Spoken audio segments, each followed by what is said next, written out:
Donald J. Trump has nominated hedge fund manager Scott Bessent to lead the U.S. Treasury Department. It's one of the most influential roles in government, with wide oversight of tax policy, public debt, international finance, and sanctions.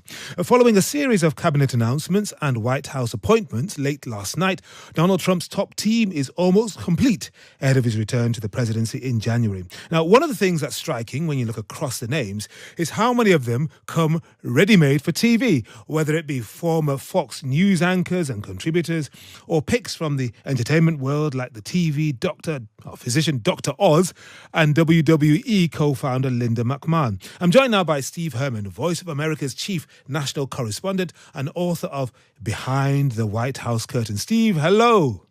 Henry, hello. Oh, we've got to talk here. Now, when you look at this lineup of TV pundits and populists and consider they'll soon be sitting around the most powerful table in the land, what do you think?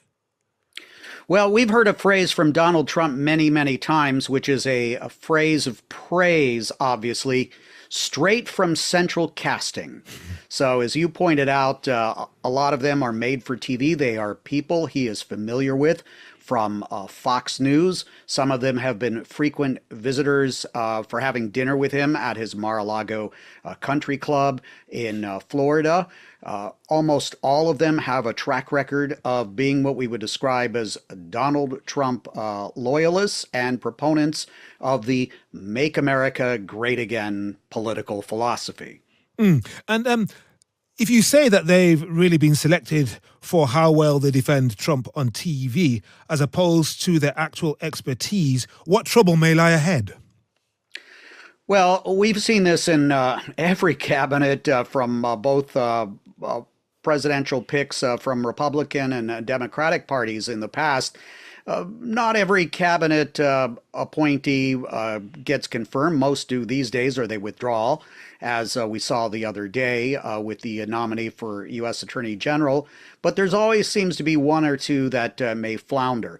But I think looking back on the first Trump administration, and I was in there covering that for Voice of America, the cabinet members, to some degree, there was a perception among critics that they were just props. You know, they got together for the meetings, and we sometimes were in there for more than an hour, which is extraordinary. I don't think that's ever happened in any previous administration, where the press would just be in there listening to the president and then him going around the table and hearing words of praise for the president from the cabinet appointees. But those are the sort of scenes that he likes. But I think this time around, Donald Trump has been less pressured into picking more conventional people. What we've heard a lot is there's no guardrails this time. You might remember Rex Tillerson, who had been an oil company executive, who was appointed Secretary of State, and then he was fired by Trump. This time around, by contrast, we're getting Marco Rubio, who is an experienced senator, served on the Foreign Relations Committee, but also was among those who once opposed Trump. Marco Rubio ran for president 8 years ago and really got into it with Donald Trump. But in MAGA world, if you basically drop your opposition and give words of praise to Donald Trump, that tends to get you into the fold. Right. But you say that Marco Rubio is an experienced operator. He's on the Senate Foreign Relations Committee. He's got a lot of experience there. But how much room for maneuver will he have on the international stage? Well, that's a great question. And I think the Secretary of State's position is always a tricky one. I was a diplomatic correspondent for a while, and the Secretary of State there is meant to carry out the president's foreign policy. Some Secretary of States are more influential than others in helping to craft that. I think the best example in recent times is Henry Kissinger under Richard Nixon, where Henry Kissinger had a lot of runway. That has not been the case necessarily in some of the recent administrations. Marco Rubio is pretty much in sync with Donald Trump on a lot of the major issues. He's very pro-Israel. He's expressed some skepticism about unlimited support for Ukraine. He's very hard line when it comes to communist regimes, such as Cuba. His parents were from Cuba, and opposes the socialist government in Venezuela. So no great daylight at this point between Marco Rubio's position and Donald Trump's. The key will be when they get into negotiations and want to have treaties, agreements. Does Marco Rubio end up doing something that he's not totally comfortable with? Yeah, not such a problem when it comes to Pete Hegseth, the nominee for defense, the Fox News contributor, and Linda McMahon, best known for WWE at education. They've got no experience in running departments, so perhaps they'll just serve at the pleasure of the president.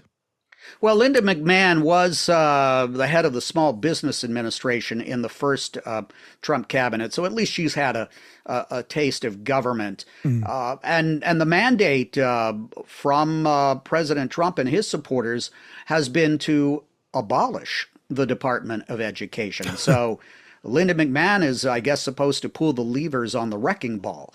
Over at Defense, that is potentially, as we've seen from recent news reports, a more problematic confirmation because of some issues in Peter Hegseth's personal life. And as you mentioned, he does not have any experience. I mean, the Department of Defense, if it were a corporation or a country, would be one of the largest in the world. And usually you get somebody with some real heft, intellectual capacity, a real track record managing complex organizations in there, but not always. So that will be, if there is a confirmation hearing, if he does not withdraw from consideration, that will be a very, very interesting confirmation process. Not only will he be skewered by Democrats, but we can expect some tough questions from some of the Republican senators. They don't want to be seen necessarily as just a rubber stamp for Donald Trump. The role of the Senate is to consent and advise, and not surprisingly, a number of senators actually take that seriously. Oh, indeed, and it's televised, and so it's a big chance to grandstand, isn't it, and to shine. Hey, and you mentioned, Steve, abolishing the education department. Just looking here at the budget, $68 billion, 4,400 employees. Linda McMahon is tasked with doing that. What does that look like? How do you abolish a whole department? Well, it would take an act of Congress, and I would throw out a caveat on this, Henry. There have been a number of Republican presidents over the decades who have talked about abolishing the Department of Education since it was spun out from what was called health education and welfare. And the argument is that education should be something that's up to the states, the local school districts. But one thing that the Department of Education, that its proponents will tell you that is very, very valuable, it gives a lot of money for these programs such as Head Start to help disadvantaged children get an early education, and also for those programs that help the physically and mentally challenged. A lot of that money for their education comes from the U.S. Department of Education. Right. And Stephen, a final thought, really. I mean, how soon will we be able to tell whether this made-for-TV team looks likely to succeed, or whether it's going to go the way of Fire and Fury, the previous administration? Well, that's a great question, Henry. The answer is I don't think we really know. You would expect even the most efficient administration with the most competent and experienced people to take some months to get up to speed, right? You got to, it takes a while even to find your way to the cafeteria in some of these federal buildings, and then to get a handle on the vast bureaucracy. And a lot of experienced administrators will tell you that when you come in, your first job is just to listen, to learn the lay of the land. But a number of these nominees would be coming into their departments with mandates to destroy the bureaucracy, or in the case of the education department, to dismantle it entirely. And in some of them, the president, I think, is expecting, President-elect Donald Trump, that he will have more direct control over policy of some of these departments where a lot of presidents are quite hands off. Yeah, I do have one more thought, actually. We're how many weeks since the election? Just, a couple or so. Any sense that people are realizing the magnitude of the decision they've taken? I'm talking about the American people, and what it may mean for some of the policies, perhaps including so-called Obamacare, that they've grown to cherish. Yeah, I think it may take a while to sink in with some voters, but you have to remember Trump supporters heard from Donald Trump for years about what he intended to do if he got back into government. And a large part of that was a disruption. So whether they have any issue with someone like Robert F. Kennedy coming in to oversee, the health policies of the United States, or Tulsi Gabbard directing intelligence. She has quite a controversial background. She's met with President Assad in Syria, for example. Didn't Hillary Clinton once describe her as a Russian asset? There has been that description of her. And again, she is one of these people that's going to have to be confirmed by the Senate.